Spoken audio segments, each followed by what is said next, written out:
Como la mayoría de ustedes saben, yo soy peruano. De muy niño me crié en Argentina, de donde es mi papá, que ya falleció. Pero entre los 5 y 6 años nos mudamos toda mi familia al Perú. Me crié en el Perú con una madre española y me revertí a mi fe católica de mi bautismo, que mi familia no practicaba, en el Perú, y toda mi devoción en consecuencia, toda mi vida cristiana, es una vida que se ha forjado en no solamente la lengua española, sino en la cultura latinoamericana, en nuestra cultura de devoción, en nuestra cultura de sensibilidad a las expresiones de pastoral popular, de la llamada religiosidad popular, que en realidad, digamos, es simplemente religión inculturada, ¿no? Y sin embargo, en Estados Unidos voy a misas en inglés, ¿no? ¿Y por qué voy a misas en inglés? Porque lamentablemente, mejor dicho, en contadas ocasiones, cuando he ido a misa en algún país en América Latina, ¿no?, incluyendo recientemente en Lima, en el Perú, o misas hispanas en las que estuve recientemente en Denver, en Colorado, propiamente en la ciudad de Denver. Yo vivo más al sur, digamos, en el mismo, digamos, cono urbano, digamos así, o circuito urbano de Denver, pero en una zona que está en el sur y que era otra población, ¿no? Otro distrito, digamos así. Y esto puede sonar extremo, hermanos, pero no lo es. No estoy utilizando una hipérbole, es decir, una exageración con el propósito digamos, de enseñar o de edificar, sino sinceramente les digo que me sentí espiritualmente abusado en estas dos misas, ¿no? Espiritualmente abusado. Primero por las libertades que se tomaba el sacerdote al celebrar la misa, ¿no? Y estoy hablando de estas dos últimas ocasiones, pero hermanos, como muchos de ustedes saben, yo he estado muy vinculado y quiero seguir estando, porque la pandemia fue un paréntesis muy doloroso, con la vida de las comunidades hispanas, no solamente en Estados Unidos, sino allí donde tengo la oportunidad de ir, ¿no? He ido a varias ciudades mexicanas, varias capitales mexicanas. He estado en América Central, en varios lugares en América Central, en distintas ocasiones, y he tenido la ocasión de edificar, digamos, y de compartir y reflexionar, ya sea en temas de defensa de la vida, ya sea en temas de la formación católica, ¿no? Es decir, de la formación de nuestra fe. O he estado en congresos en distintos países de América Latina, y con honrosas excepciones, y son verdaderamente honrosas, las señalo porque no quiero quedar como que simplemente hablo de lo malo, ¿no? La misa con la que terminó el gran Congreso Americano Misionero en Santa Cruz de la Sierra, en Bolivia, bella misa, ¿no? Y normalmente estas misas grandes en público son las que más corren el riesgo, digamos, de irse al sur, ¿no? Digamos, de irse para abajo, ¿no? O la misa, la última vez que estuve en Argentina, en la que participé en una de las poblaciones en las afueras de Buenos Aires, ¿no? Pero después han sido realmente indigestas, o las misas en mi comunidad, en la parroquia de Nuestra Señora de la Reconciliación, que voy cuando estoy en el Perú, ¿no? También una misa bella, celebrada con reverencia, ¿no? Lamentablemente por el COVID, la última vez que estuve, no habían pues libros de cancioneros, entonces la gente no podía participar siguiendo los cantos, pero normalmente la gente participa, ¿no? Ya pasará pues esta época del COVID en que no podemos tocar pues superficies, ¿no? Pero en las otras, como les digo, realmente he sufrido una experiencia de abuso espiritual. Y en lugares donde me han llevado a comunidades muy hermosas, comunidades hispanas de gran compromiso católico, siempre el talón de Aquiles, o muy frecuentemente el talón de Aquiles, ha sido la misa. ¿Y por qué razón? Número uno, los sacerdotes que creen que la misa es un show y en consecuencia que tiene que ser un poco distinta, es como un reality show, ¿no? Entonces tiene que haber algo distinto cada domingo. Entonces improvisan, meten cosas, ¿no? Para tratar de, entre comillas, mejorarla, como si la liturgia por sí misma no fuera suficientemente buena. Entonces, esta creatividad abusiva del sacerdote, ¿no? Alguien me decía, mira, el sacerdote de mi parroquia ha traído el tema de la divina voluntad, un tema que recientemente abordé en el programa Cara a Cara, en la parte de preguntas y respuestas, y donde efectivamente me preguntaban por qué hace esto el sacerdote, y es porque tenemos un problema de formación y de autoridad. O sea, los obispos no son conscientes que, muchos de los obispos no son conscientes que a los sacerdotes hay que instruirlos a seguir el orden de la misa y a invertir no en la farándula personal, sino invertir en la belleza objetiva de la misa. Una misa bien celebrada, una misa con reverencia, una misa que no es un show, una misa que se puede adaptar a las distintas sensibilidades musicales. Mira, yo tengo una sensibilidad musical, como siempre he comentado, yo no sé de música. No soy una persona de música, no soy una persona que prende música cuando estoy manejando, prendo noticias, entonces no escucho música. Pero por razones culturales he tenido que aprender pues qué cosa es el hip hop, el rap, el perreo y todas esas abominaciones por el efecto cultural que tienen y para poder comentar sobre ellas. Y en consecuencia, cuando la música es una música serena, como es esta música en la misa en inglés a la que yo voy, o las misas en inglés a las que yo voy, donde se cantan canciones bellas, donde la participación no está dominada por un coro, sino por los fieles cantando, ¿no? Que aprenden las canciones, las memorizan, ¿no? La misa bien celebrada, el sacerdote bien vestido, con reverencia, no tiene que ser exagerado, no, es vestimenta litúrgica, ¿no? Pero una buena vestimenta litúrgica, una que se vea bien, ¿no? Los acólitos, bien vestidos de acólitos, bien entrenados, para que sean coordinados, para que haya ritmo, ¿no? Haya cadencia, haya belleza. No, la misa se celebra como un restaurante chino, ¿no? El sacerdote improvisa, va diciendo esto, cambia de tono cuando quiere, mete comentarios cuando no debería meter comentarios. Un sacerdote en una misa en Lima hizo un comentario utilizando sus propias palabras cuando nos estábamos acercando al momento de la consagración. Al momento de la consagración, o cuando el sacerdote está rezando el canon, no puede improvisar, porque puede invalidar la consagración. Gracias a Dios el sacerdote regresó otra vez al texto y consagró legítimamente.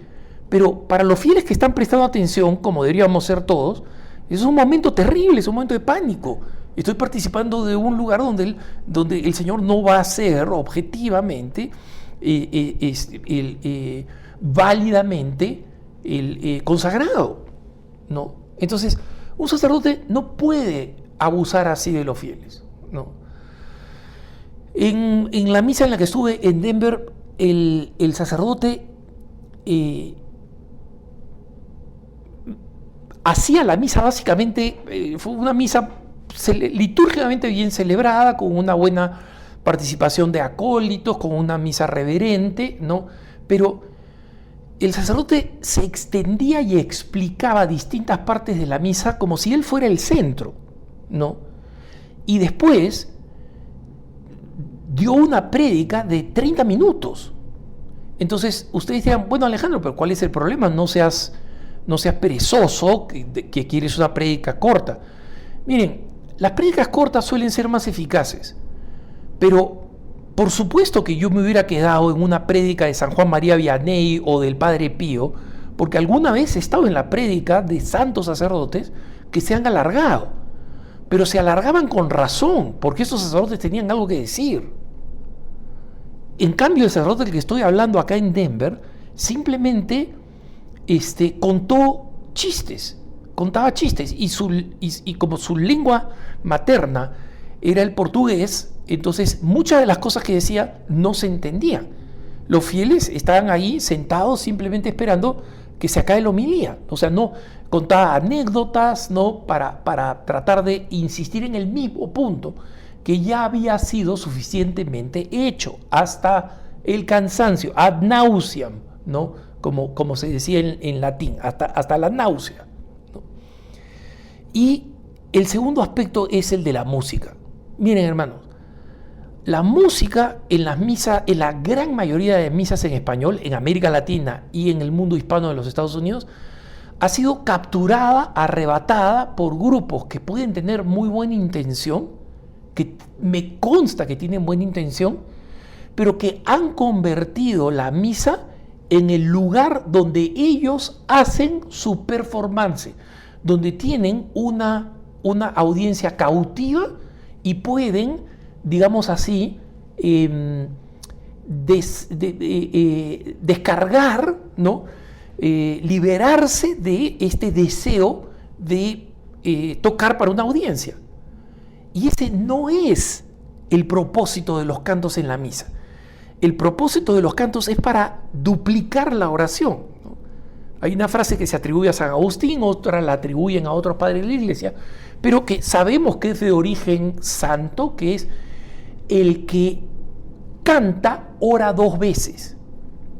Entonces, lamentablemente, como en vez de un coro que ayude a cantar, ¿no? Le pueden llamar coros, es el coro de la parroquia. No es un coro, es un conjunto musical. Y donde en la gran mayoría de los casos han caído en este ritmo de balada, semibolero, que es detestable litúrgicamente. O sea, está muy bien que las baladas le gusten a la gente, ¿no? Que escuchen Juan Gabriel, yo no tengo ningún problema, ¿no? Yo no lo escucho porque yo no escucho música, ¿no? Que alguien escuche boleros, pues reloj no marque las horas, está bien, quieres escuchar, está bien, es música de entretenimiento, pero esa no es música litúrgica.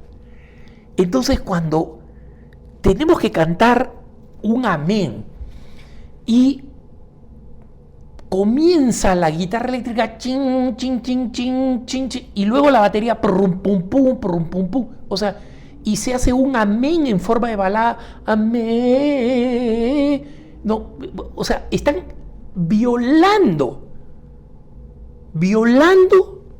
el deseo y la posibilidad de oración. O sea, cuando yo estaba por decir amén, este cantito completamente lo violenta. Este mismo grupo, por ejemplo, en esta misa en Denver, este mismo grupito de jóvenes que estaban con su guitarra eléctrica, extraordinariamente bien intencionados, probablemente parte de la pastoral juvenil, y donde el sacerdote ha cometido el error que se comete en todos lados. Bueno, tengo esta gente que quiere cantar, no sé qué cosa hacer con ellos, tienen buena intención, que canten. Y que canten en la misa, que ellos decidan los cantos, que los ensayen, y lo que están haciendo es creyendo que al hacerle un bien a este grupo de personas, que Dios los bendiga, que tienen la buena intención, pero que no saben nada de música litúrgica. Entonces cantan estas baladas horribles que están hechas para el lucimiento de instrumentos que no son ideales para la misa, batería, guitarra eléctrica, ¿no? Y para el lucimiento de las voces. Y en el caso de esta misa en Denver, había una canción para la presentación de ofrendas, ¿no? que tenía un solo que cantaba una muchachita, y la muchachita era un gallinazo cantando. O sea, les pido 1000 perdones, hermano, ¿no? Pero es está bien, nadie tiene que tener... yo no soy Pavarotti cantando en misa, pero, digamos, modulo mi volumen de voz para poder participar, para que sea un canto comunitario. Acá no había cómo seguirlo. La gente no tenía las letras de la música. La música estaba hecha para que el coro la cantara desde arriba, desde el lugar donde canta el coro. Y en el caso de la misa en el Perú, cantaba un solo individuo todas las canciones de esta misa, y una misa en la que habíamos ido con todo el equipo de ASI Prensa, ¿no? Para estar juntos, porque tuvimos recientemente una reunión de todos los corresponsales, de los que están en Roma, que están en España, en Colombia, en México. Todos nos juntamos y tuvimos un gran momento de planificación. Fuimos juntos a misa de mediodía, y esta misa fue con este solo cantante, que él cantaba solo, y cuando terminó la misa, el sacerdote se quedó en el altar de tal manera que, digamos, los que respetamos al sacerdote y no nos retiramos hasta que el sacerdote no se retire, no tuviéramos más remedio que escuchar este canto al Espíritu Santo, que era una balada de un horror métrico, ¿no? Es decir, la música tiene una métrica, ¿no? Entonces, las sílabas tienen que encajar con las notas musicales, ¿no? Acá era un horror, digamos, métrico, ¿no? Y perdónenme ustedes, pero de un afeminamiento que era para salir corriendo. Entonces, en ese momento, la sensación de abuso espiritual, ¿no? Donde el sacerdote, bien intencionado, dice, bueno, este señor, pues, que cante, ¿no?